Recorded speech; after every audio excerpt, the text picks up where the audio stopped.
رب العالمین والصلاة والسلام علی سید المرسلین مولانا و مولا الکونین جد الحسن والحسین بالقاسم محمد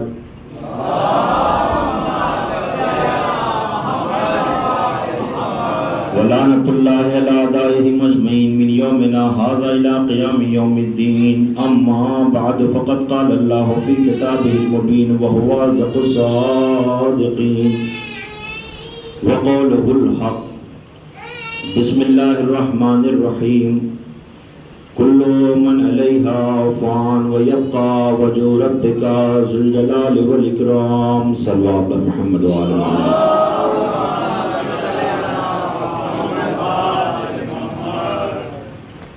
ایک سلوات پڑھیں بر محمد وعلی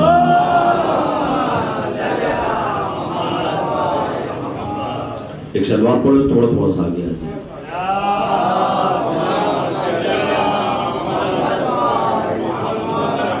اگر آپ یہ چاہتے ہیں کہ مجلس مختصر ہو تھوڑے سے نمے کے لیے ہو گزارش سے جلدی سے اور آگے جاتے ہیں. اگر چاہتے ہیں کہ طولانی ہو لمبی ہو تو آپ آزاد آرام سے بیٹھے رہیں. فیصلہ آپ خود کر لیں. سلوات پڑھیں بر محمد وعلی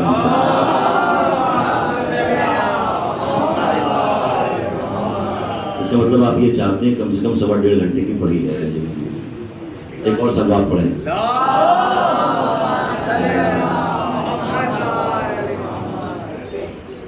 حضرات گرامی قدر عشر مجالس کربلا والوں کا یہ ذکر کربلا والوں کی یہ یاد مظلوم کربلا کی یہ خراج پوری عالم انسانیت دنیا کے طول و عرض میں صدائے یا حسین بلند ہے. حسین ابن علی علیہ السلام کی ذات پر ہم سب کی جانیں قربان ہو جائیں. ہمارے ماں باپ قربان ہوں. حمد اس معبود کے لیے ہے جو کائنات کا مالک ہے کائنات کا پیدا کرنے والا ہے. صلوات و سلام اہل بیت اطہار علیہ السلام محمد و آل محمد علیہ السلام کی ذات پاک پر.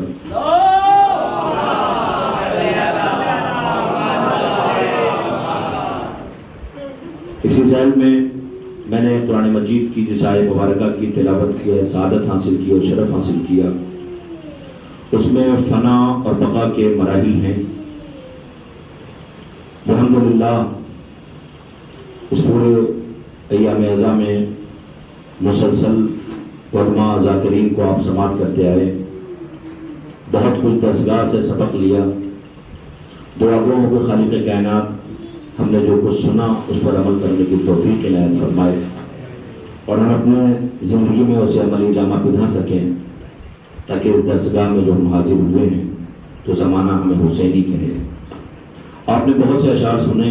مسلسل پیشخانی کا ذکر رہا اور آج تو تقریباً پیشخانی سب کو کرنا بھی چاہیے اور جہاں موقع ملے ممبر پہ آ کے ذکر کر لیں. اس لیے کہ تاریخوں میں رقم ہے واقعہ کہ جب بازاروں میں قیمت لگائی گئی تھی تو قیمت میں نام لگانے والوں کی فہرست میں ایک وہ بوڑھی عورت بھی تھی کہ اس کا تحفہ بہت ناچیز تھا مگر اس نے اس عقیدت کے ساتھ اپنا وہ چھوٹا سا تحفہ دے دیا تھا تاکہ جب یہ فہرست تیار ہو تو اس میں ہمارا بھی نام آ جائے. تو واضح ذکر سے فیضیات ہر ایک کو ہونا چاہیے. یہ پڑھنے والے کا شرف ہے کہ ممبر پہ آئے اور آ کر کے اللہ نے جو صلاحیت اسے دی ہے وہ اہل بیت اطہار علیہ السلام کے ذات پاک پر اسے قربان کرتا رہے. لیکن ساتھ ساتھ ہمیں یہ بھی یاد رکھنا چاہیے کہ جو نہیں پڑھتے ہیں یا جو پیشخانی نہیں کرتے نوحی نہیں پڑھتے مجلس نہیں پڑھتے مرثیہ نہیں پڑھتے وہ کیا کریں؟ کیا وہ خالی ہاتھ بیٹھے رہیں؟ نہیں. ان کا بھی اپنا حصہ ہے. ان کا حصہ یہ ہے کہ جب کوئی پڑھتا ہے اور وہ دونوں ہاتھ اٹھا کر کے اس کی تعین کرتے ہیں تو وہ بھی اسی فہرست میں آ جاتا ہے جو پڑھنے والوں کی فہرست ہے. لہٰذا شرکت کا ایک طریقہ آپ کا بھی یہ ہو سکتا ہے کہ آپ اس سے شامل ہو سکتے ہیں. میں بھی 4 مصرے پڑھنے لگا ہوں آپ کی سماعتوں کو بیدار کرنے کے لیے اپنے ساتھ جوڑنے کے لیے کہ ایک سلوات پڑھنے پر محمد و آل محمد.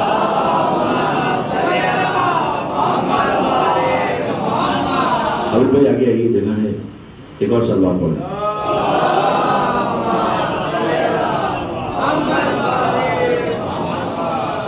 ہر شعر کے تشکیل کا بانی ہے حسین.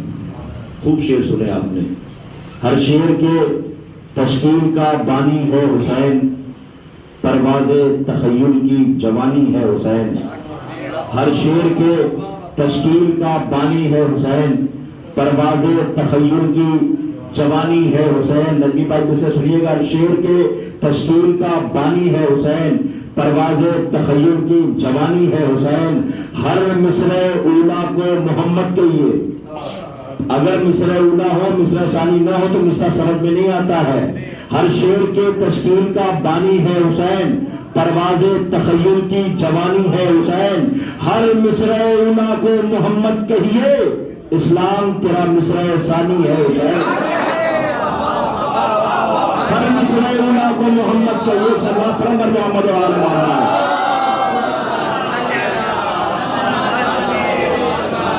ہر مصرع اولا کو محمد کہیے.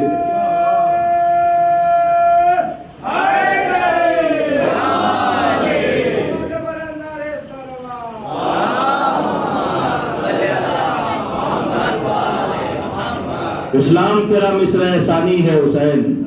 آپ پورے اسلام کی تاریخ کو پڑھیے اور کربلا میں آ کر کے اسے عملی جامہ پہنتے ہوئے دیکھیے, فلسفہ حیات سمجھ میں آ جائے گا.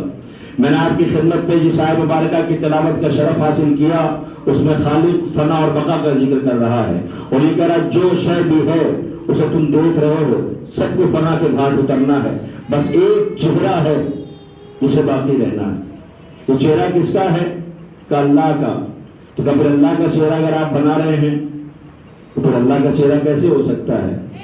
وہ تو خالق ہے, مالک ہے, اسے محدود ہی نہیں کیا جا سکتا. وہ لا محدود ہے, جس کا کوئی حیولہ نہیں, جسے سمیٹا نہیں جا سکتا, جسے جمع نہیں کیا جا سکتا, جسے ایک چہرے میں دیکھا نہیں جا سکتا. نہیں, وہ خدا ہے ہی نہیں سکتا ہے. خدا لا محدود ہے, وہ انسان کے ذہن میں آ ہی نہیں سکتا ہے. میں نے آپ کی خدمت میں شاید کبھی ایک مثال پیش کی تھی بچوں کو سمجھانے کے لیے, اور میں پہلی مجلسوں میں بچے نہیں کہہ پایا اس لیے کہ بچے ملتے نہیں تھے. آج اتفاق سے مل گئے ہیں تو میں ان کے ذکر کرنے لگا ہوں کہ آپ کے سامنے ایک مثال پیش کرتا ہوں کہ آپ نے, میں نے شاید کبھی کہا تھا کہ آپ دیکھیں کسی نے مجھے سمجھایا تھا, میں نے دیکھا تھا کسی عالم نے, تو سمجھایا ایک موبائل کو آپ لیجئے, موبائل کو سامنے آپ کیجئے, تو آپ موبائل میں ہر چیز موجود ہے. آج نئے آپ دیکھیں کہ ٹیکنالوجی ایڈوانس ہوتی چلی جا رہی ہے, ہر چیز ایڈوانس ہو رہی ہے. کسی موبائل کے ذریعے چھوٹی سی چپ ہوتی ہے اس کے اندر, اس کے ذریعے دنیا کی ہر چیز آپ کیا ہو رہا ہے اس کی بھی خبر ہے, بارش ہوگی نہیں ہوگی اس کی بھی خبر ہے, آپ دیکھیں ہاسپٹل کا ہے اس کی بھی خبر ہے, نئے آرڈر کیا ہے اس کی بھی خبر ہے, نئے قانون میں امینڈمنٹ کیا ہوا ہے اس کی بھی خبر ہے. یعنی ہر چیز انسان کی جو ضرورت زندگی سے جڑی ہوئی ہے وہ سب. ایک سلوات پڑھیں بر محمد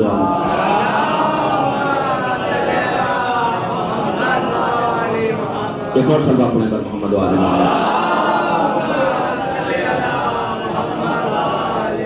تو ہر چیز اس سے جڑی ہوئی ہے, ہر چیز اس سے جڑی ہوئی ہے. تو اب یہ موبائل ہے, مگر اس کا بنانے والا کیا اس کے اندر ہے؟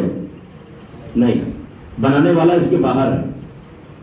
بنانے والا اس کے اندر نہیں ہے, بنانے والا اس کے باہر ہے. اسے ہم نے دیکھا ہی نہیں کس نے بنایا, مگر یہ پتا ہے کہ اس نے بنایا ہے. اب جب بنایا ہے تو دنیا استعمال کر رہی ہے. یہ اس کا کریشن ہے کہ بنا کے ایک چیز دے دیا, ہمیں اس کی معرفت حاصل ہو گئی. جسے معرفت ہوگی وہ فائدہ اٹھائے گا. لفظ معرفت کو سمجھیے گا. موبائل ہوتا سب کے پاس ہے, لیکن آپریٹ کرنے کا صلاحیت جیسے جیسے اس میں غرق ہوتے جاؤ گے, جیسے جیسے خود کو اس میں فنا کرتے جاؤ گے, ڈوبتے جاؤ گے, تمہیں اس کی معرفت حاصل ہوتی چلی جائے گی. تم ہر روز نئی ٹیکنالوجی دیکھو گے, ہر چیز اپنی ضرورت کی معلوم کر سکو گے, پھر کسی سے پوچھنے کی ضرورت نہیں پڑے گی, چاہے وہ رضی اللہ ہو.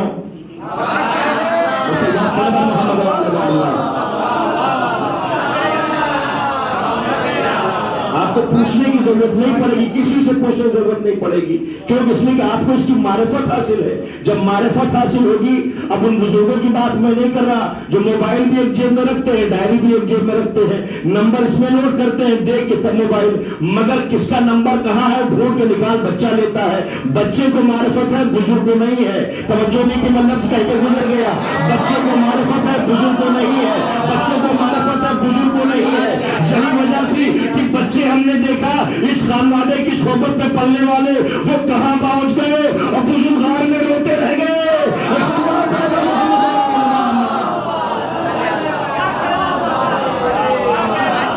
معرفت اگر ہوگی ہوگی, معرفت اگر ہوگی تو آپ معلوم کر لیں گے, لیکن بنانے والا اس کے باہر ہے. اب آپ سمجھے, اللہ کو سمجھے, توحید کو سمجھے. ہم تو بتا ہی نہیں سکتے کہ وہ کیا ہے, کب سے ہے, وہ کیا ہے, توحید بتا ہی نہیں پائیں گے. ہم بتا اسے پائیں گے جو دیکھ رہے ہیں, ہم بتا اسے پائیں گے جو دیکھ رہے ہیں. یہ معرفت ہے. اب آپ غور فرمائیں, وہ کہہ رہا ہر شے کو فنا, باقی کیا رہے گا, چہرہ. توجہ, اس میں بہت سے لوگ بیٹھے ہوئے ہیں, آپ سب اسکول گئے, سب کلاسز سب نے کی ہے, بہت سے میں دیکھ رہا ہوں جو ٹیچر بھی ہیں, جو پڑھاتے بھی ہیں, سب موجود ہیں یہاں پر. مجھے بتائیے, اکثر آپ بچوں کو سمجھاتے ہیں, بچے کی سمجھ میں نہیں آتا ہے, وہ پوچھتا ہے سمجھ میں نہیں آیا, اس کی کیا وجہ ہے, وجہ پوچھتا ہے, اس کی وجہ کیا ہے, اس کی وجہ کیا ہے, اس کی وجہ کیا ہے. ہر شے کو فنا ہے, کل من علیہا فان, ہر شے کو فنا ہے, باقی کیا رہے گا, چہرہ. وجہ بنا ہے لفظ وجہ سے, وجہ مانے ہوتا ہے چہرہ. تو بچے کو جب چہرہ دکھا دیا گیا, سوال سمجھ میں آ گیا. جب سمجھا دیا گیا تو سوال سمجھ میں آ گیا. وجہ پوچھا جاتا, وجہ کا مطلب آپ اس کی تصویر دکھائیے تو بتائیے سمجھ میں آئے گا. آپ خلقت کو سمجھنا چاہتے ہیں تو اللہ تو آ نہیں سکتا, چہرہ دیکھ نہیں سکتے, اسے دنیا کو سمجھانے کے لیے کچھ چہرے معین کر لیے ہیں. انہیں دیکھتے جاؤ, اللہ یاد آ جائے گا.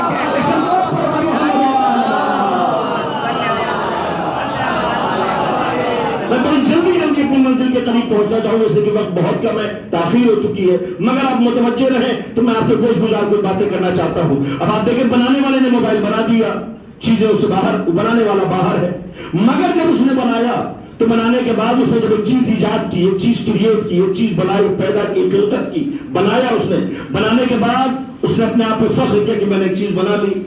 تو اب بنانے کی چیز کو آگے بڑھانا ہے تاکہ جو بنی ہے وہ آگے بڑھتی رہے. اب یہ لوگوں تک پہنچانا ہے, تو لوگوں میں اتنا فن تو ہے نہیں, اگر اتنی صلاحیت ہوتی تو یہ خود بنا لیتے. صلاحیت اس کی تھی, بنا اس نے دیا, تو لہٰذا اس نے یہ چاہا کہ اس کا جو مقصد و ہدف ہے وہ باقی رہے جو بنایا گیا ہے. اب وہ لوگوں تک اس کی دسترس ہو, لوگوں تک اس کی پہنچ ہو. لہٰذا اس نے کچھ لوگوں کا سلیکشن کیا, جن کا امتحان لیا. توجہ ہے آپ کی, کہ جن کا امتحان لیا, جن کا امتحان لیا, توجہ ہے آپ کی, جن کا امتحان لیا. الوہیت کے ہدف اور منصب تک پہنچنے کے لیے یوں ہی نہیں چن لیے جاتے, پہلے امتحان لیا جاتا ہے, پھر دیا جاتا ہے منصب. تاریخ گواہ ہے, دیکھیے اٹھا کر کے آپ ایک شب بات پڑھے پر محمد غور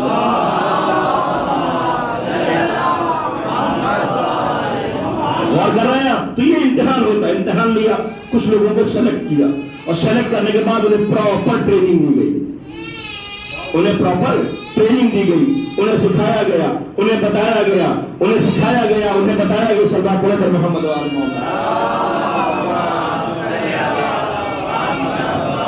ایک اور سلوات پڑھے پر محمد وآل محمد.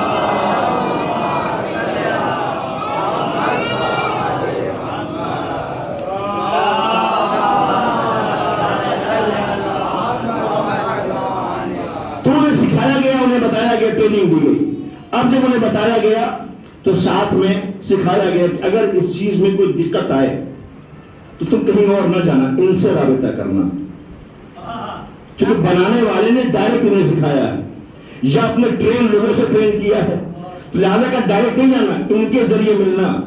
اچھا اگر نہ پہنچ پائے تو ساتھ میں کوئی اور بھی ہدایت کہاں, ایک چیز اور بھی کیا جو بھی چیز بنائی اس کے ساتھ ایک بکلیٹ لکھ دی گئی ہے, اس بکلیٹ کو دیکھتے جانا, پڑھتے جانا, ویسے استعمال کرنا.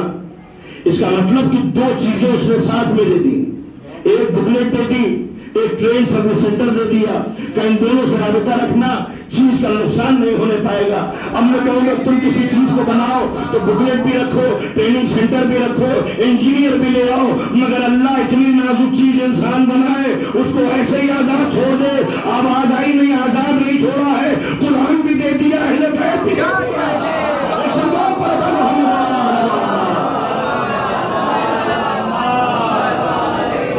ہم نے قرآن بھی دے دیا اور اہل بیت بھی دے دیا. یہ فنا کی طرف میں چل رہا ہوں آپ کو لے کر کے, غور فرمایا. میں نے آپ کی خدمت میں عرض کیا تھا, تو یہ اہل بیت کا گھرانہ ہے کہ جسے خالق نے بتایا جب بھی کسی مشکل و پریشانی میں ہو تم کی در دہلیز پہ آ جاؤ, آگے پوچھو. یہ تو کہہ رہے ہیں جہاں تمہاری رسائی نہیں ہے, جہاں تم سوچ نہیں سکتے, جہاں تم پہنچ نہیں سکتے, وہ آواز دے رہے جو چاہو پوچھ لو, جو چاہو پوچھ لو. میں زمین سے زیادہ آسمان کے رازوں سے واقف ہوں. سوال کرو، پوچھو، آؤ ان کے پاس. اب آپ دیکھیں فنا کی منزل. فنا کیا ہے؟ تو یہ چورے ہیں جنہیں دیکھ کے اللہ سمجھ میں آتا ہے، توحید انہیں دیکھ کے سمجھ میں آتی ہے کہ توحید کیا چیز ہے. بڑی آسان ہے لگژری لائف جی کر کے سجدے کر لینا، بڑے آسان ہے تسبیح و تحلیل کر لینا. آؤ مقتل کے میدان میں آؤ، تیز دھوپ میں کھڑے ہو کر کے قربانیاں دے کر کے تسبیح پڑھ کے دکھاؤ، ذرا سی دیر میں تمہارے پائے سبات میں لغزش آ جاتی. یہ کربلا ہے جو صدیوں سے زمانے کو سلیقہ بندگی اور سلیقہ حیات سکھا رہی ہے. ہاں تو فنا کرنا کیا چاہیے؟ فنا کر کیسے فنا کریں کہ کچھ نہیں مانگا گیا اور تمہارے بیچ میں پیغمبر نے کہا کہ میں نے اتنی محنت کی تمہارے درمیان، اتنی صحبتیں برداشت کی، اتنی ٹھوکریں کھائیں، تم نے اتنا ستایا، اتنا پریشان کیا، مگر جو پہنچانا تھا ہم نے تم تک پہنچا دیا.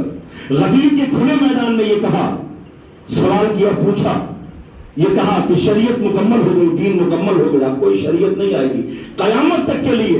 تم ارتقا کی جتنی منزلیں طے کرو، ہم انہیں چھوڑ کے جا رہے ہیں. ان کا دامن پکڑے رہنا، یہ تمہارے ہر سوال کا جواب دیں گے، تمہیں ہر چیز سمجھائیں گے. مگر یہ امت کا ساتھ ساتھ قرآن دیا ہے، بیت دیا. اب کہا کہ سنو، اجر رسالت ہم کچھ نہیں چاہتے تم سے، اجر رسالت ہم تم سے کچھ نہیں چاہتے سوائے اس کے کہ تم ان کا دامن پکڑے رہنا، ان سے متمسک رہنا. بچوں تک میں بہت آسان زبان میں بات پہنچا رہا ہوں تاکہ بچے سمجھ جائیں. ان کا دامن پکڑے رہنا، ان سے جڑے رہنا، یہ تمہیں وہاں تک پہنچائیں گے کہ حوض کوثر پہ ملاقات ہماری تمہاری ہوگی. تو ان کا دامن پکڑے رہنا. دامن پکڑ لیا. اچھا کیا ہے کہ اجر رسالت ہم مودت چاہتے ہیں، ہمیں تم مودت دے دو. یا رسول اللہ، اردو کیا ہندی کے بعد اب تو نحو بھی ہندی میں پڑھے جا رہے ہیں، اردو پڑھنا مشکل ہے، یہ عربی میں مودت ہے، سمجھ میں نہیں آ رہی کہ کیا ہے، ذرا سمجھا دے مودت کیا ہے. کہ مودت وہ ہے کہ جس سے اس چیز کو باہر نکال لیا جائے تو تڑپنے لگے. اب اس سے آسان میں نہیں سمجھا سکتا. اس سے اگر الگ کر دیا جائے تو تڑپنے لگے.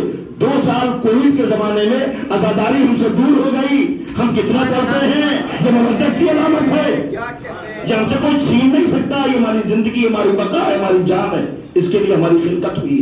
مودت کیا ہے؟ مودت کی مثال میں اکثر و بیشتر یہ دیا کرتا ہوں کہ آپ دریا، سمندر، حوض، تالاب جہاں ہو، وہاں ایک مخلوق ہے جس کا نام مچھلی ہے. اسے آپ مچھلی کو باہر نکالیے تو آپ دیکھیے جیسے اسے باہر نکالتے ہیں تو وہ تڑپتی ہے، تو بے چین ہوتی ہے. تو دیکھنے والا دیکھ کے کہہ سکتا ہے اسے فوراً پانی میں ڈال دو. توجہ ہے آپ کی؟ ایک جی پی ڈاکٹری سلوات پڑھے.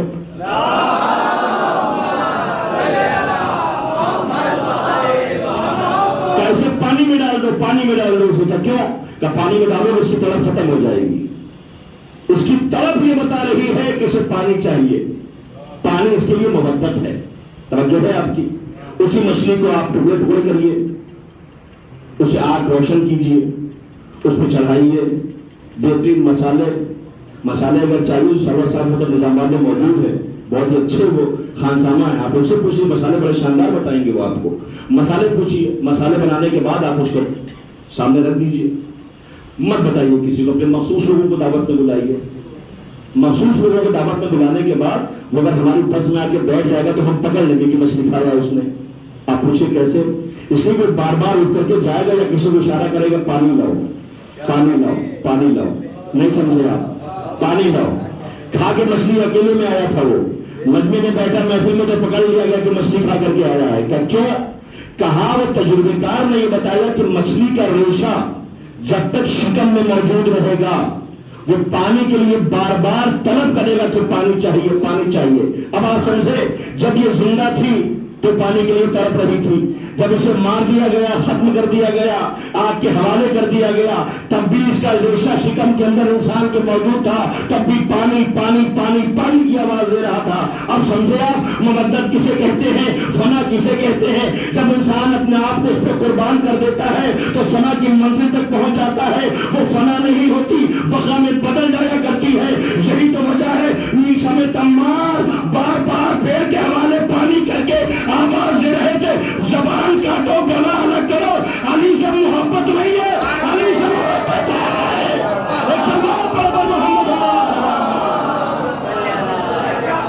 مجھے اسیر کرو یا میری زبان کاٹو، میرے خیالوں کو بیڑی پہنا نہیں سکتے. یہ علی سے مودت ہے. مودت کا جیتی جاتی تصویر میں آپ کے سامنے پیش کر رہا ہوں.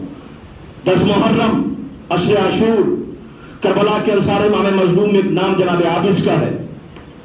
شیر عابد و شب زندہ دار عظیم شخصیت جب میدان مقتل میں آئے ہیں. آپ ذرا اطمینان کی منزل دیکھیے. جب فنا کے گھاٹ انسان بڑے مقصد کو اپنے آپ کو حوالے کرتا ہے تو وہ کس منزل تک پہنچ جایا کرتا ہے. ایک یقین تھا حسین ابن علی کا. اس یقین کی روشنی میں آ کر کے 71 انصار کے اندر یقین کا وہ مادہ پیدا ہوا کہ فطرت بدل گئی. اصغر تیر کھا کے رو نہیں رہا ہے, اصغر تیر کھا کے مسکرا رہا ہے اور زمانے کو یہ بتا رہا ہے فطرت بدل گئی, فطرت بدل گئی, فطرت بدل گئی. بات فطرت کی آ گئی ہے تو ایک بات اور عرض کرتا چلوں تاکہ جوان سمجھ سکے. کربلا بار بار کہتا ہوں کہ رونے رلانے کے لیے نہیں, کربلا سمجھنے کے لیے. کربلا روشنی ہے, کربلا روشنی. ایک بات زبان پہ آ رہی ہے تو میں آپ کی خدمت میں عرض کیے دیتا ہوں. فطرت بدل گئی, بات آ گئی تو فطرت میں پیش کرتا ہوں. کربلا میں فطرت بدل گئی ہے. آپ پہلے نظر ہیں, آپ کی نظر ہے تاریخ پہ. مجھے بتائیے انصار امام مظلوم جو کربلا میں آئے تھے کتنے دن رہے ہیں؟ وہ کتنے دن رہے؟ تاریخ کے دن 2 محرم کے امام مظلوم کربلا میں آئے ہیں. کچھ انصار ساتھ میں آئے, کچھ 9 محرم کو صبح عاشور تک آتے رہے. ان آنے والوں میں کچھ افراد تو ساتھ میں تھے نا. اب دیکھ لیں آپ, جناب وحب کلبی دور دور, جناب زہیر ابن قین دور دور امام نے بھیج کے بلوایا ہے, تو انصار ساتھ میں تھے. چلیے بنی ہاشم کو ہم بالکل الگ کر دیتے ہیں, انصار کو لے آتے ہیں. ان انصار کے اندر جو انصار وہاں موجود تھے تو انہوں نے ضرورت انسان کی زندگی کی جو ہے ان ضرورات کے لیے, طہارت کے لیے پانی کی ضرورت تھی یا نہیں تھی؟ تھی یا نہیں تھی؟ کہا صاحب تھی. تو کہا پانی کہاں سے آیا؟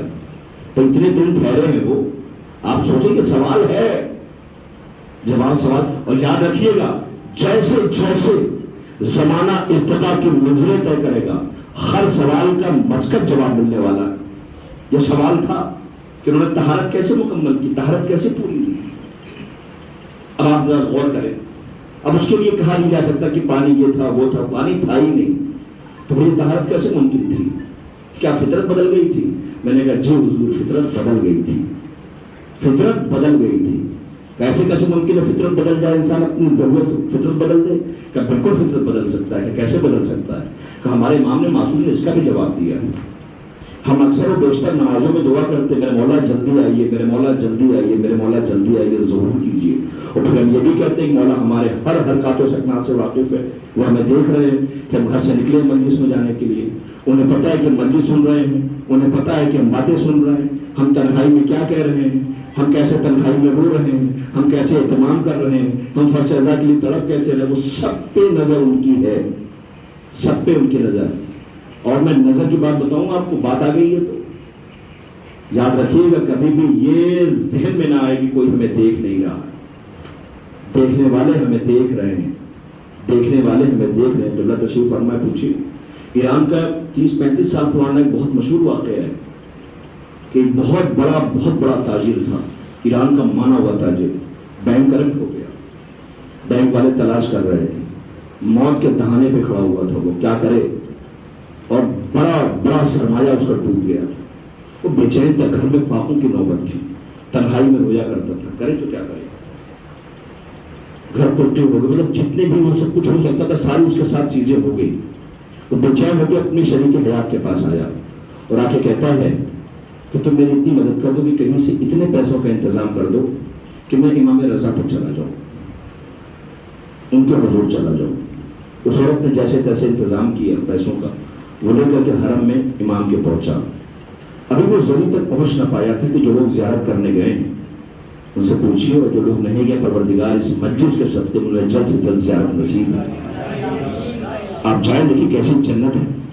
آپ جب داخل ہوتے ہیں وہاں پہ تو جگہ جگہ خدمت گزار موجود ہوتے ہیں, چپلیں رکھنے کے لیے بھی جگہ بنی ہوتی ہے, وہاں سے کوپن ملتا ہے. وہ جیسے وہاں پہ گیا تو پہنچنے کے بعد اس نے جیب میں ہاتھ ڈالا, لاؤ ذرا سے دیکھیں. انہوں نے کہا آپ جو دیکھا تو اس کی جیب کٹ گئی تھی, جو پیسہ وہ لے کے بھی آیا تھا وہ بھی چلا گیا. اب وہ کرے تو کیا کرے. اس نے مان کے زری کی طرف دیکھا اور وہ یہ بھی نہیں کہہ سکتا کہ مولا یہ کیا, بہرحال کسی صورت وہ زری کے قریب پہنچا. تو مولا آپ کو تو خبر ہے نا کہ میں کن حالات سے جوجھ رہا ہوں, آپ کو تو پتا ہے. یہ کیا کہ جو تھوڑا بہت گھر جانے کا واپس تھا وہ بھی چلا گیا. یہ آپ نے ایسا کیوں, آپ کے حضور میں ایسا ہو گیا.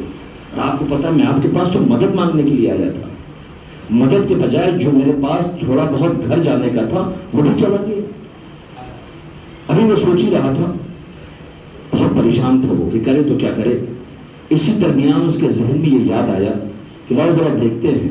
تو اس نے جیب میں ہاتھ ڈالا تو اس میں آپ کو یاد ہوگا کہ 30-35 سال پہلے یہ موبائل وغیرہ نہیں تھے, تو وہ پیسے ڈالے جاتے تھے اور اس سے پھر انسان فون کرتا تھا جب تک وہ کال ہوتی تھی بعد میں کنٹینیو کرنے کی. پھر رات میں آپ سکے ڈالتے رہیے کنٹینیو.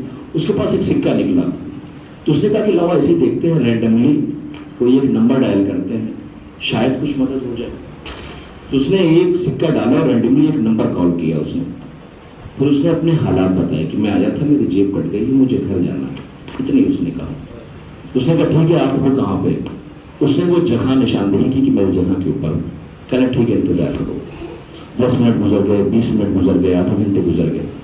تو وہ خود بھی سوچنے لگا کہ کہیں تو کس سے کہیں, غلط نہیں کہتی. آج کل لوگ یہی سمجھتے ہیں میں کس سے کہوں کہ میرے حالات ایسے.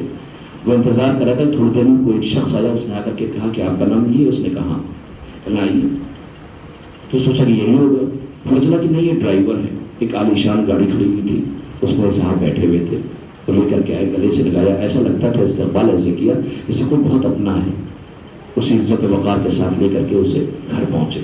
جب وہ گھر پہنچا تو بڑا زبردست طریقے سے اس کا استقبال کیا, بٹھالا, پوچھا کہاں سے آئے ہو, آرام کرنے, کھانا ناشتہ جو بھی اس کا مطلب مہمان نوازی ہو سکتی تھی.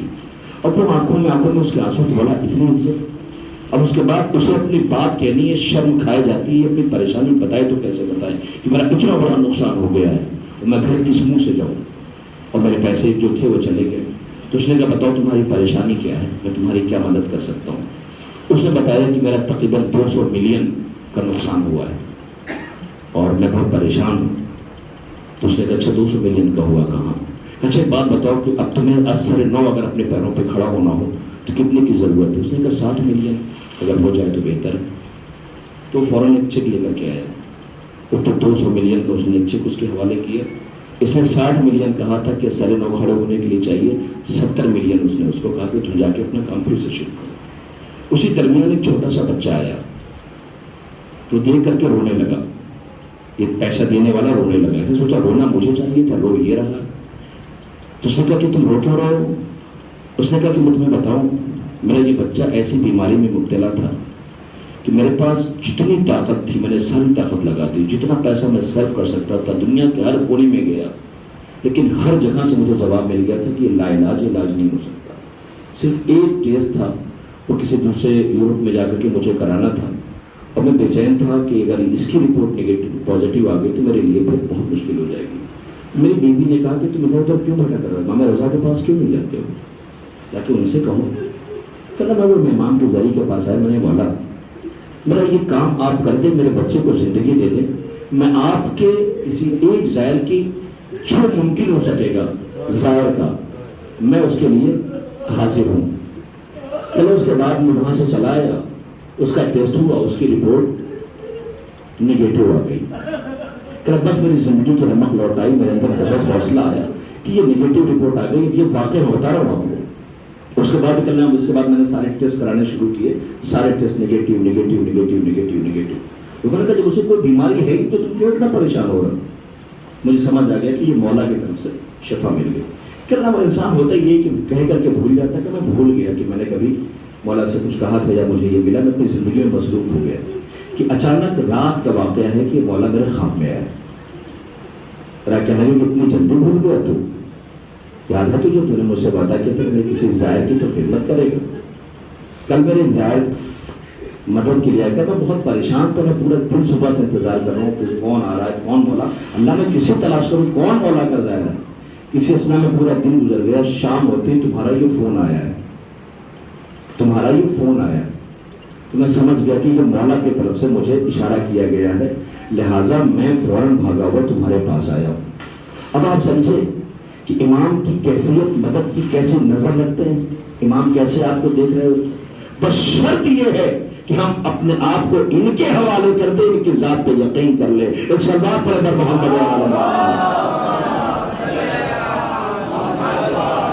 یہ اس مجلس کا پیغام اور میسج اپنے بچوں کے لیے ہے کہ کبھی بھی کسی کے سامنے ہاتھ پھیلانے کی ضرورت نہیں ہے۔ یہ ہاتھ پھیلانے کب دیتے ہیں؟ ان سے پورے یقین کے ساتھ اگر آپ نے ان کے نظر میں خود کو سرخرو کیا ہوا ہے تو یقین کے ساتھ ان سے واسطہ دوں، یقین ہونا چاہیے، یقین کی منزل یہ ہونا چاہیے کہ جو کربلا میں ہمیں نظر آتی ہے وہ یقین کی منزل۔ جناب عابس کا جن کا میں ذکر کر رہا ہوں، جناب عابس کا عالم یہ ہے کہ جب وہ میدان مقتل میں آئے تو آنے کے بعد دلیری کی جنگ لڑی، شجاعان عرب میں ان کا کوفے میں شمار ہوتا تھا، حافظ قرآن، قاری قرآن، بڑے مولا کے ساتھ کئی جنگیں لڑی، بڑی اپنے غلام کے ساتھ آئے، اور آنے کے بعد جب دیکھا چاروں طرف سے فوجوں نے گھیر لیا، یہ فنا کی منزل ہے، چاروں طرف سے فوجوں نے جب گھیر لیا تو ایک مرتبہ اپنے غلام کو قریب بلایا، اور بلانے کے بعد سر سے جو غوط تھی اس کو اتارا، میدان مقتل ہے کربلا کا، اپنی زرہ اتاری، سب اتارنے کے بعد غلام نے کہا یہ کیا کر رہے ہیں آپ؟ دشمن حملہ کر دے گا، تجھے نہیں پتا، میں بہت جلدی شہادت کی منزل تک پہنچنا چاہتا ہوں، یہ بیچ میں میری اور شہادت میں حائل ہو رہے ہیں، لہٰذا میں علی کی راہ میں اپنے آپ کو جلد سے جلد قربان کرنا چاہتا ہوں۔ یہ موت سامنے کھڑی ہوئی ہے، یہ یقین کی منزل ہے جو کربلا ہمیں سکھا رہی ہے اور دکھا رہی ہے۔ عزیزوں، مجھے بہت وقت آپ کا نہیں لینا، اس لیے کہ آج بڑی قیامت کی تاریخ ہے، فنا اور بقا کے فلسفے کو ہمیں سمجھنا ہوگا۔ یہ فنا و بقا کا فلسفہ ہمیں سکھا رہا ہے، فطرت بدل جاتی، فطرت کی بات آئی تھی، بس ایک آخری مرحلہ اور سرد مسائل میں داخل ہو جاؤں گا، فطرت بدل گئی۔ اب آپ بتائیے جو انصار آئے ہیں تو کیا ان کی فطرت بدل گئی؟ جی بدل گئی فطرت۔ بات پوچھیں کیسے؟ وہ میں آپ کی خدمت میں عرض کروں، وہ ایسے کہ پانچویں امام سے کسی نے سوال کیا تھا کہ مولا یہ بتائیے، امام سے پوچھا گیا تھا کہ بتائیے کہ آپ کہتے ہیں کہ جنت کی جو غذائیں ہیں ان غذاؤں کا جب ہم استعمال کریں گے تو ہم کھائے پیئیں گے، تو جنتی ہوگا وہ کھائے پیے گا، مگر اسے رفع حاجت کی ضرورت نہیں پڑے گی۔ یہ کیسے ممکن ہے کہ انسان کھائے پیے اور اسے رفع حاجت کی ضرورت نہ پڑے؟ امام نے کہا ہاں یہ ممکن ہے۔ کہا کیسے ممکن ہے؟ یہ اس زمانے کی بات بتا رہا ہوں جب الٹرا ساؤنڈ نہیں تھا، جب سونوگرافی نہیں تھی، جب مختلف قسم کے میڈیکل سائنسز کے ٹیسٹ نہیں تھے۔ امام نے اس زمانے میں بتایا تھا، اس وقت بتایا تھا کہ مولا کیسے ممکن ہے؟ اس سے بات پڑھ محمد و آل محمد، مولا یہ کیسے ممکن ہے کہ ہم کھائے پیے غذا کا استعمال کریں اور رفع حاجت کی ضرورت طہارت کی نہ پڑے؟ امام نے فرمایا ٹھیک ویسے ہی جیسے شکم مادر کے اندر بچہ ماں سے غذا تو حاصل کرتا ہے مگر رفع حاجت کی ضرورت نہیں پڑتی۔ اب آپ سمجھے، شکم مادر میں بچہ جب ہوتا ہے تو علماء تاریخ، روایات، قرآن سب بتا رہے ہیں شکم مادر کے اندر بچہ ہے معصوم، جب معصوم ہوا تو شکم مادر کے اندر رفع حاجت کی ضرورت نہ پڑی۔ امام نے کربلا میں ویسے ہی بنا دیا تھا جیسے شکم مادر میں بچہ زندہ تو رہتا ہے، حیات تو رہتی ہے مگر رفع حاجت کی ضرورت نہیں پڑتی۔ ایک صلوات پر محمد کربلا میں امام نے فطرت بدل دی تھی، اور یہی وجہ ہے ہم اسی لیے دعا کرتے ہیں مولا آئیے، مولا ضرور کیجئے، مولا دیکھ تو رہے وقت امام ہے، حجت سے ایک لمحے کے لیے بھی زمین خالی نہیں ہے، مگر جب آ جائیں گے تو ذمہ داریاں بدل جائیں گی۔ جب حجت سامنے ہو امام تو ذمہ داریاں بدل جاتی ہیں۔ یہ 71 مولا کے جانثار اور یہ تمام انصار، مخدرات، عصمت و طہارت، یہ سارے بچے، یہ خیمہ حسینی کے سارے ذمہ دار امام کی زیر نگرانی تھے، لہذا امام پہ لازم یہ تھا کہ فطرت بدل دے، یہ امام کی ذمہ داری تھی۔ اسی لیے ہم بار بار یہ دعا کرتے ہیں کہ مولا جلد آئیے تاکہ ذمہ داریاں بدل جائیں۔ بس عزیزو، یہ فنا کی منزل ہے اور فنا کا عالم یہ ہے، اور اس گھرانے کی انکساری کا عالم یہ ہے کہ انہوں نے زمانے کو درس حیات سکھایا، زندگی جینے کا سلیقہ سکھایا۔ خدا کی قسم اس در سے نہ کبھی کوئی یتیم نہ کوئی مسکین کبھی سال خالی ہاتھ لوٹا ہی نہیں، جب بھی آیا اس گھر سے سوالی کے سوال پورے کیے گئے۔ تاریخ گواہ ہے کہ جب کوئی سوالی آتا تھا، سوال کرتا تھا، یہ علی ہے۔ کون علی؟ یہ اولاد علی ہے، یہ اولاد ابو طالب ہے، یہ زہرا کے گود کے پالے ہیں جو کربلا میں آئے ہیں۔ آپ کیا سمجھتے ہیں یہ جو آپ سینہ زنی کرتے ہیں، یہ جو ماتم کرتے ہیں، یہ ماتم یوں ہی تھوڑی ہے۔ شہادت کیا چیز ہے؟ علماء سے پوچھیے روایت سے، شہادت کسے کہتے ہیں؟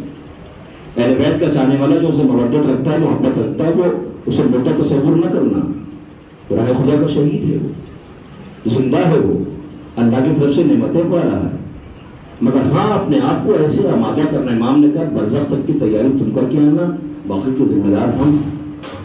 ہمیں کوشش ہی کرنا چاہیے کہ ہم ان کے لیے شرمندگی کا ذریعہ نہ بنے، ہمیں کوشش ہی کرنا چاہیے کہ اپنے کردار کو ایسے سنوارے جو سنوارنے کا حق ہے، تاکہ فنا کی منزل تک پہنچ جائیں۔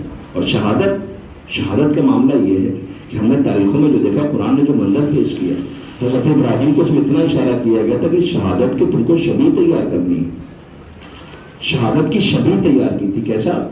اپنے بیٹے کو لٹالا تھا، یہ شبیہ تھی شہادت کی جو لٹالی گئی تھی۔ شہید ہونا نہیں، شہادت کی شبیہ بنا کے چھوڑ جاؤ کہ یہ شبیہ۔ بیٹا کیا ہوتا ہے؟ آنکھوں کی رونق۔ بیٹا کیا ہوتا ہے؟ سینے کی طاقت۔ بیٹا کیا ہوتا ہے؟ پشت کا سہارا۔ بیٹا کیا ہوتا ہے؟ بازو۔ یہی ہے نا، کیسے لٹال دو اور صرف شبیہ بنا دینا۔ اور جب شبیہ بنا کے لٹالا تو عاطف غیبی کی ندائی ہم نے قبول کر لیا اور اسے ذکر عظیم میں بدل دیا۔ شہادت کا صرف شبیہ بنائی گئی تھی تو ابراہیم کو انسانوں کا امام بنا دیا گیا۔ یہ جو ہم ماتم کرتے ہیں، یہ جو ہم سینہ زنی کرتے ہیں، یہ جو ہم ہاتھ مارتے ہیں، یہ جو پشت کو اپنے زخمی کرتے ہیں، جو سر پہ ماتم کرتے ہیں، یہ سب کیا ہے؟ کہ شہادت کی شبیہ ہے کہ ہم اپنے آپ کو جان نہیں دینے جا رہے ہیں، مگر ہم آمادہ ہیں امام کی نصرت کے لیے۔ ہم ان کے غم میں رو رہے ہیں، ہم ماتم کر رہے ہیں، ہم فدیے کے لیے تیار ہیں۔ سلام ہو ہمارا کربلا کے ان ماؤں کے اوپر جنہوں نے اپنے چھوٹے چھوٹے بچوں کو کربلا میں جانثاری کا جذبہ پیدا کر کے قربان کرنے کے لیے آمادہ کر دیا تھا۔ ورنہ تاریخ اس بچے کا منظر پیش کرتی ہے، کمر میں پھٹکا باندھے ہوئے، تلوار خط پہ نشان دیتی جا رہی ہے، سر پہ امامہ ہے۔ امام کی خدمت میں آیا، ماں نے مولا نے پوچھا تم کون ہو بیٹا؟ آواز یہ جو لاشا پڑا میں اس کا بیٹا ہوں۔ آواز تیری ماں کے لیے اس کا غم کافی ہے۔ آواز خیمے والی ماں نے مجھے تیار کر کے بھیجا ہے۔ آواز مولا کنیز کا فدیہ قبول کر لیجیے، بیٹے کو راہ خدا میں قربان کرنا چاہتی ہے۔ یہ جذبہ فداکاری کربلا نے ہمیں سکھایا۔ سلام ہو ہمارا، آج کی تاریخ بڑی قیامت کی تاریخ ہے، 8 محرم، 2 دن بچے۔ گزشتہ سال ہم نے دعا کی تھی کہ بار الہ ہمیں اتنی حیات دے دینا کہ آئندہ سال پھر صفحہ ماتم پہ بیٹھے ہیں۔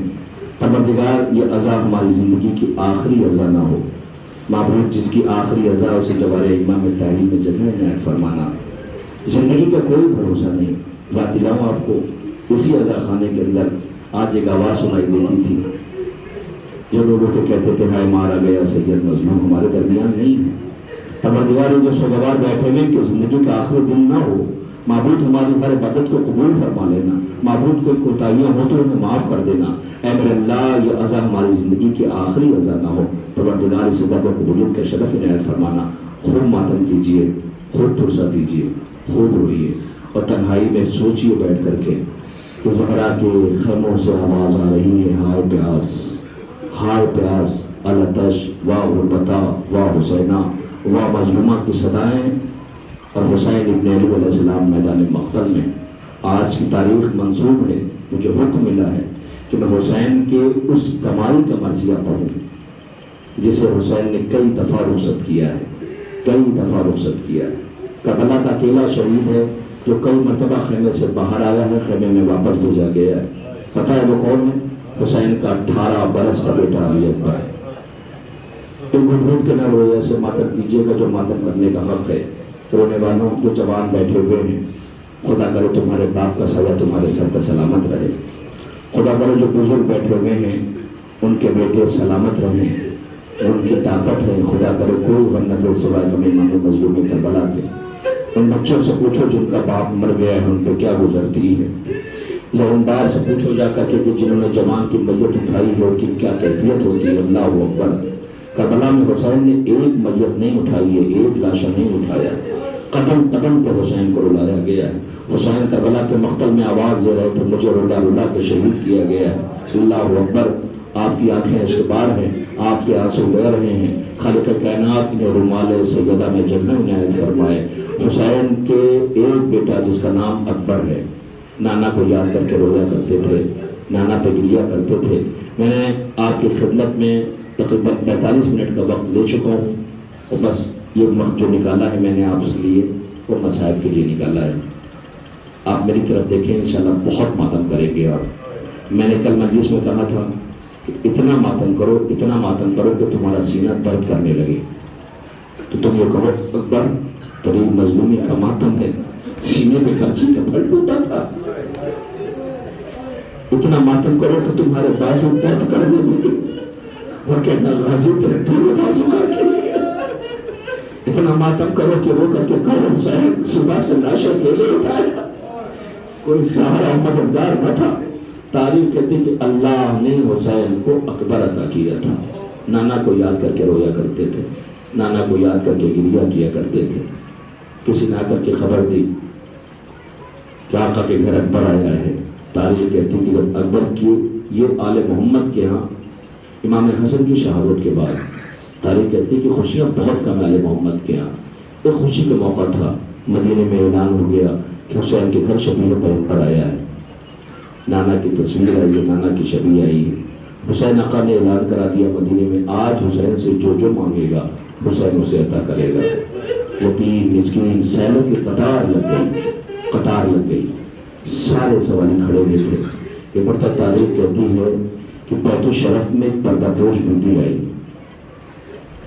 مانوس قدموں کی آہٹ تھی. حسین قریب آئے، کوئی اور نہیں حصے کی بہن زینب تھی، علی کی غیرت دار بیٹی جسے ام المصائب کہتے ہیں. وہ بھی بہت خوش تھے، بھائی کو خوش دیکھا. کبھیا سنا یہ ہے کہ آپ کے یہاں بیٹا آیا ہے، مبارک ہو. کہاں میری بہن. آواز یہ بھیا میں نے سنا کہ آپ خوش بہت ہیں، سوالیوں کے سوال پورے کر رہے ہیں. کہاں کبھیا آج تک بہن نے کچھ مانگا؟ بھیا آج بہن سوال کر رہی کہ بہن تم بھی علی کی بیٹی ہو، میں بھی علی کا بیٹا ہوں. تم بھی ماں زہرا کی یادگار ہو، میں بھی ماں زہرا کا بیٹا ہوں. زینب مانگو بھائی سے کیا مانگتی ہو؟ آواز یہ بھیا میں کہنا یہ چاہتی ہوں کہ جس کی خوشی میں آپ اتنا خوش ہو اگر وہ بیٹا مانگ لو تو. امام حسین نے بی بی لیلا کی طرف دیکھا. لیلا آغوش میں اکبر کو لیے بیٹھی تھی. علی کی بیٹی نے پہلی مرتبہ دامن پھیلایا، لیلا نے لا کے اکبر کو زینب کی گود میں دے دیا. تاریخ کہتی کہ 18 سال زینب نے اکبر کو پالا. کتنے سال؟ 18 سال. مگر کبھی بھی اکبر کے چہرے پہ گرد تک نہیں پڑنے دی. تاریخ کہتی ہے کہ مقتل میں اکبر اجازت لینے کے لیے آیا. زینب نے دیکھا کہ میرے لال تم کہاں بڑی اماں؟ میں اجازت لینے کے لیے آیا ہوں. بڑی اماں کیا بابا کو قربان ہو جانے تم، میں زندہ رہوں؟ زینب کچھ بولی نہیں، کہ جاؤ جا کر کے اپنے بابا سے اجازت لے لو. بابا کے پاس آئے، بابا نے کہا جا کر کے ماں سے اجازت لے لو.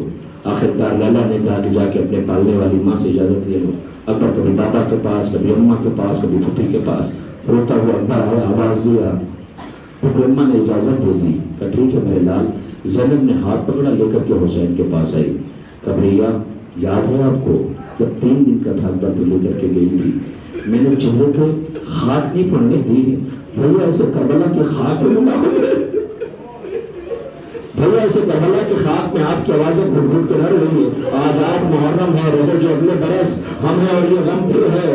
حسین کا اکبر زینب شہزادی فرماتی ذاکر کو چاہیے میرے اکبر کے مصائب کم پڑا کرے. بیٹی کیوں کہ اکبر کے جب کوئی مصائب پڑتا ہے کوئی عزادار ہوتا نہیں ہے تو مجھ زینب کو تکلیف ہوتی ہے. تمہیں کیا پتا اکبر کو میں نے کیسے پالا ہے؟ اکبر حسین کے لیے کیا تھا، اکبر میرے لیے کیا تھا. قیامت ہے رونے والا. تاریخ کہتی ہے کہ امام حسین نے اجازت دلائی. اکبر کو یوں اجازت نہیں دی بلکہ حسین نے آسمان کا رخ کیا. آواز بارلا اب میں اسے بھیج رہا ہوں.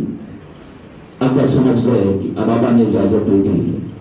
اکبر آئے، گھوڑے پہ سوار ہونا چاہتے تھے. حسین نے کہا اکبر واپس چلا جا، اکبر واپس چلا جا، اکبر واپس چلا جا. آپ کو ایک بات اور بتاؤں میں، اکبر کتنا حساس ہے اور یہ اکبر کی شہادت کتنی قیامت ہے. یاد دلاؤں آپ کو، حسین آقا جب مکے سے چلے تھے تو ایک مقام تھا کہ جہاں پہ یہ قافلہ رکا تھا. وہاں پہ شہزادے علی اکبر بابا کے پاس آ کے کہتے بابا آج میں نے خواب دیکھا ہے. کب؟ وہ کیا؟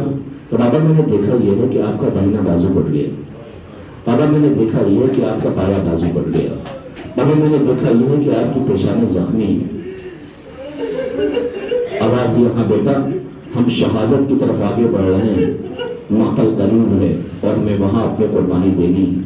آواز یہ بابا ایک بات پوچھوں آپ سے. کہا وہ کیا؟ نہیں تو سر اٹھاؤ, غیرتدار بیٹو, خدا کرے تمہارا بابا سلامت رہے, جن کے بعد دنیا سے گزر گئے, خلق فرمائے. اکبر نے بابا کو کہا بابا ایک سوال کروں کا, پوچھو میرے لال. کہ بابا آپ کا داہنا بازو کون ہے؟ آپ کا داہنا بازو کون ہے؟ تاریخ کہتی ہے کہ اس کے بعد حسین نے بازوؤں کو پکڑا, اکبر کو لے کر کے تنہائی میں آ گئے. کہا بیٹا تیری ماں لیلا سن رہی ہے؟ اکبر تیری ماں لیلا سن رہی ہے؟ اکبر میرا داہنا بازو تو ہے میرے لال. کہ بابا ہم حق پہ تو ہیں نا. آواز یہاں میرے لال ہم حق کے پر ہے. کہ بابا پھر پرواہ کس بات کی؟ ہم یا موت پہ ٹوٹ پڑے یا موت ہمارا پہ ٹوٹ پڑے. شہادت ہمارا معیار. تاریخ کہتی ہے اکبر ہے. دوستوں گواروں, اکبر رخصت ہونے لگا خیمے سے. کئی مرتبہ خیمے کا پردہ اٹھا اور گرا, کئی مرتبہ اٹھا اور گرا. حسین نے اللہ جانے کیسے اکبر کو اجازت دی, یہ تاریخ جانے مجھے نہیں پتا, مگر علماء کہتے ہیں کہ جیسا شہید یہ رخصت ہوا ہے کربلا کا کوئی شہید رخصت نہیں ہوا. کئی مرتبہ اٹھا, حسین واپس کر دیتے تھے, اکبر واپس چلا جا. کیوں؟ کہ میری کوئی بہن مر جائے گی, کوئی بی بی خیمے میں مر جائے گی. اکبر واپس چلا آتا تھا, اکبر جاتا تھا واپس چلا آتا تھا. گھر گھر کے روئے میں آپ سے کچھ نہیں کہوں گا, میں آپ سے کچھ نہیں کہوں گا. حسین جانے اکبر جانے, شہزادے علی اکبر کے مصائب پڑھ رہا ہوں. سارے کہتے ہیں کہ حسین کا اکبر جب چلنے لگا, گھوڑے پر سوار ہوا, ایک مرتبہ پردہ اٹھا. اکبر روک کے کہتا بابا جب بھیجنا نہیں ہے تو سوار کیوں کرتے ہو؟ آواز جب میں اکبر حسین ہو کے وعدہ کرتا ہوں اب میں نہیں روکوں گا, تو جان اور خیمے والی بیبیاں جانے. اکبر کو یقین ہو گیا بابا آپ روکیں گے نہیں. اس کے بعد گھوڑے پر سوار ہوا, تیزی سے آگے بڑھا. اکبر کی صرف رخصت سنیے آپ. جب آگے بڑھا اکبر کو یقین ہو گیا کوئی روکنے والا نہیں, کہ آواز آئی اکبر. اکبر نے پلٹ کر کے دیکھا تو کیا دیکھا؟ 4 برس کی بہن خیمے کے در پہ کھڑی تھی. آواز دیتی تو بھیا جلدی کس بات کی؟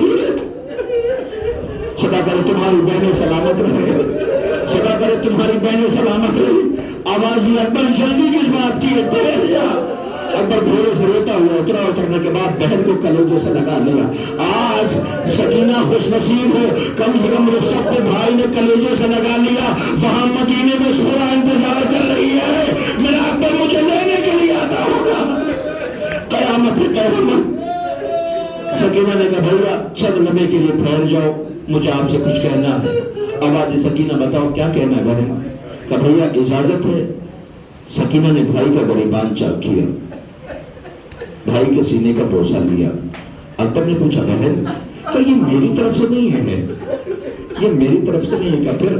کہ یہ مدینے والی بہن سمرہ کی طرف سے, جس نے یہ کہا تھا اگر میں مر جاؤں بیمار اکبر کی شادی ہو, میرا اکبر جائے تو میری طرف سے پیار کر لینا بھیا, میں نے وعدہ پورا کر دیا ہے, جاؤ خدا حافظ. ارے قیامت ہے. روتا ہوا اکبر گھوڑے پر سوار ہوا, اپنے گھوڑے کو تیز کیا کہ ایک مرتبہ اسے ایسا محسوس ہوا جیسے پیچھے کوئی آ رہا ہے. تو اکبر نے پلٹ کے دیکھا تو بوڑھا باپ جو لاشیں اٹھا چکا تھا پیچھے دوڑتا ہوا آ رہا تھا. اکبر روتا ہوا گھوڑے سے بڑی تیزی سے اترا, میری طرف دیکھو, بڑی تیزی سے اکبر گھوڑے سے اترا. اترنے کے بعد بابا کے قریب آیا. اللہ جانے بابا کے کانوں میں کیا کہہ دیا. حسین چیخ مار کے روئے. نہیں برداشت کر پاؤ گے, مجھے معاف کر دینا. اللہ جانے اکبر نے حسین کے کانوں میں کیا کہہ دیا. میرا مولا چیخ مار کے رویا. خیمے کے در پہ کھڑی پھوپھی دیکھ رہی تھی. جیسے ہی حسین آئے آواز دیا بھیا تجھے زہرا کی بیٹی اپنے حق کا واسطہ دیتی ہے, اتنا بتاؤ میرے اکبر نے کہا کیا تھا. بھیا بتاؤ میرے اکبر نے کہا کیا تھا. حسین نے آواز دیا بہن زمانہ بدل گیا ہے. جب بوڑھا باپ موت کے قریب ہوتا ہے تو جوان سے وصیت کرتا ہے. یہاں جوان بوڑھے باپ سے وصیت کر رہا تھا, اے بابا میں جا تو رہا ہوں, میری ماں غریب ہے, پردیسی ہے, میرے لاش کو خیمے میں نہ لانا, میری ماں مر جائے گی. خدا ان آوازوں پر رحمت نازل کرے. کوئی غم نہ دے سوائے غم امام مظلوم کربلا. خدا آپ کو کوئی غم نہ دے سوائے غم امام مظلوم کربلا. کہ بس ختم نفوس میری ماں غریب ہے، میری ماں پردیسی ہے، مر جائے گی، بابا میرے لاشوں کو خیمے میں لے کے نہ جانا، کوئی نہیں پوچھ سکتا اکبر کی شہادت لو۔ حسین کا اکبر چلا، گھوڑے پر پھر سوار ہوا، بابا خدا حافظ کہہ چکے، اب پیچھے نہ آنا۔ اکبر نے گھوڑا تیز کیا، حسین تیز ہوئے، اکبر نے گھوڑا تیز کیا، حسین تیز ہوئے۔ پتا ہے آپ کو کئی دفعہ حسین گرے، کئی دفعہ حسین اٹھے، کئی دفعہ گرے، کئی دفعہ اٹھے۔ اکبر تیزی سے روتا ہوا مقتل کی طرف جا رہا تھا کہ اکبر نے دیکھا ایک پردہ پیش بی سامنے آ گئی، آواز ہوتی اکبر آہستہ آہستہ، میں نے چکیاں پیس کے پالا ہے، میرا حسین مر جائے گا۔ اکبر میں نے چکیاں پیس کے پالا ہے، میرا حسین مر جائے گا۔ ہاں ہاں یہ اکبر کا مصائب ہے، تم رو رہے ہو، عجیب منزل ہے، دعا کرو خدا تمہیں زندگی اور حیات عطا کرے۔ تم کربلا میں جاؤ، شریف حسین کی پکڑ کر کے دیکھنا، سیحان اکبر ہے، سینے پہ اڑ کرے۔ اللہ اکبر، کتنا چاہتے تھے حسین، آج بھی اکبر کو اپنے پاس رکھا ہے۔ لوسو کواروں، اکبر میدان مقتل میں آیا، حملہ کرنا شروع کیا، فوجوں کو فنار کرنا شروع کیا۔ سانس لے لیجیے، بہت دیر نہیں رو سکتے ہیں نا۔ ایک بی بی کا رونے کا مقدر ہے، جو کل بھی رو رہی ہے اور آج بھی رو رہی ہے۔ جب کسی گھر میں کوئی مر جائے دنیا غم بانٹنے کو جاتی ہے، ہائے کتنی غریب ہے زہرا، پرسہ لینے بھی چل کے آتی ہے۔ اپنے اپنے بوڑھے باپ کو اپنے نظروں کے سامنے رکھنا اور مصائب کی یہ فکر سن لینا، مصائب کی یہ فکر، اپنے بوڑھے باپ کو اپنی نظروں کے سامنے رکھنا اور مصائب کی یہ فکر سنو۔ حسین چلے میدان مقتل میں، اکبر میدان مقتل میں پیچھے پیچھے بوڑھا باپ ٹھوکریں کھاتا ہوا آیا، کئی لینوں کو فنار کیا۔ لینوں نے کہا تمہیں پتہ یہ علی کا پوتا ہے، یہ حسین کا بیٹا ہے، ایسے اس پہ قابو نہیں پا سکتے، کا پھر کب مل کر کے حملہ کرو، اسے حلقے میں لو۔ کئی دن کا پیاسا اکبر حلقے میں آ گیا، ارے قیامت آ گئی۔ حسین نے دیکھا کہ فوجیں اکبر کو چاروں طرف سے اکبر کو اپنے حلقے میں لے رہی ہیں۔ اکیلا شہید ہو جس کے لیے حسین نے خیمے میں آیا، پردہ اٹھایا، دیکھا اکبر کی ماں لیلا بیٹھی ہوئی ہے۔ آواز لیلا تیرا بیٹا نظر آدم میں ہے۔ ماں کی دعا بیٹے کے حق میں کارواں ہوتی ہے، لیلا بیٹے کے لیے دعا کر۔ اللہ حسین کو کتنا پیار ہے پھر سے۔ لیلا نے اپنے بالوں کو بکھرایا، آسمان کا رخ کیا، باز اکبر کا بابا بیچے گئے، معبود یوسف کو یعقوب سے ملا دے، اکبر کو حسین سے ملا دے۔ زخمی اکبر واپس آ گیا، پھر رخصت ہوا۔ اب جو میدان مقتل میں آیا تو لعین کہتا ہے اگر یہ میرے قریب سے گزرا تو اس کے باپ کو اس کے غم میں رلاؤں گا۔ اس نے نیزہ اٹھایا، پشت سے اکبر کے پشت پہ حملہ کیا، اکبر کے نیزہ سینے تک پہنچ گیا۔ گھوڑے سے اکبر نے اترنا اس حال میں مناسب نہیں سمجھا، لعینوں نے حملہ شروع کر دیا۔ اکبر گھوڑے سے زمین پہ آیا، سلام نہیں کیا، جواب سلام دیا۔ بوڑھے باپ نے آواز دیا، بیٹا تیرے مرنے سے آنکھوں کی روشنی چلی گئی، میرے لال مجھے آواز دے، میں تیرے قریب آنا چاہتا ہوں۔ آواز دی، بابا میں ادھر ہوں، بابا میں ادھر ہوں۔ آواز کے سہارے حسین پہنچے، سر اٹھاؤ میری طرف دیکھو۔ جیسے حسین پہنچے بیٹے نے زخم کو چھپا لیا، کہیں بابا زخم دیکھ نہ لے، ارے قیامت آ گئی، ملائکہ میں قیام برپا ہو گیا۔ اکبر نے اپنا زخم چھپانا چاہا، بابا کی طرف دیکھا، آواز دیا، بابا آپ کے چہرے پہ گرد کتنی پڑی ہے؟ آواز دی، میرے لال یہ بتا تیرے چہرے پہ خون کیسے لگا ہے؟ آواز دی، اللہ جانے کہاں کہاں ٹھوکریں کھاتے آئے ہو بابا، اللہ جانے کہاں کہاں ٹھوکریں کھاتے آئے ہو بابا۔ حسین نے اکبر کی طرف دیکھا، کہ میرے لال تو دونوں ہاتھوں سے سلام کرتا تھا، کیا آج ترتیب بدل گئی ہے؟ میرے لال تو دونوں ہاتھوں سے سلام کرتا تھا، کیا آج ترتیب بدل گئی ہے؟ اکبر نے سہارا دیا، آواز دیا، بابا ظالم سینے میں برچی کی علی توڑ گیا ہے اور یہ کہہ کے گیا ہے، دیکھو سنا ہے حسین بڑا صابر ہے۔ آواز دی، بابا میں بھی اسماعیل نہیں، آپ بھی ابراہیم نہیں۔ آواز دی، کیا لال آتا ہے میرے لال، کیا بابا برچی نکالو۔ ایک مرتبہ حسین نے اکبر کے سینے پہ ہاتھ رکھا، انبیاء نے چہرہ پھیر لیا، ارے علی ہٹ گئے، اے میرے لال زہرا کی آواز آئی، اکبر تیرا بابا برچی نکال رہا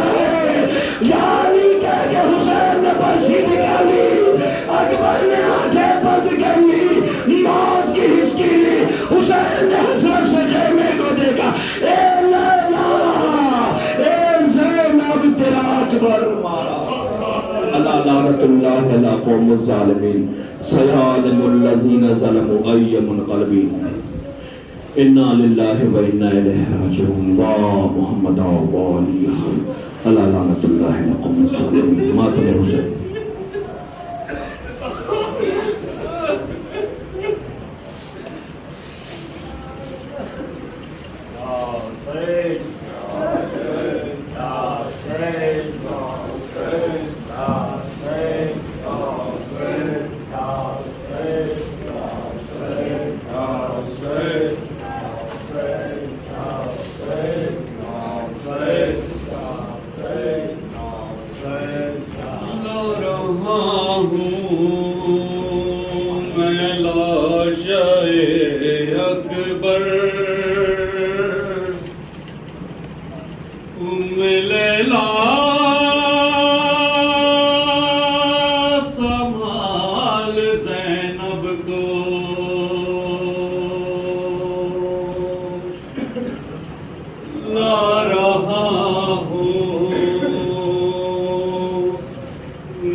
لیلا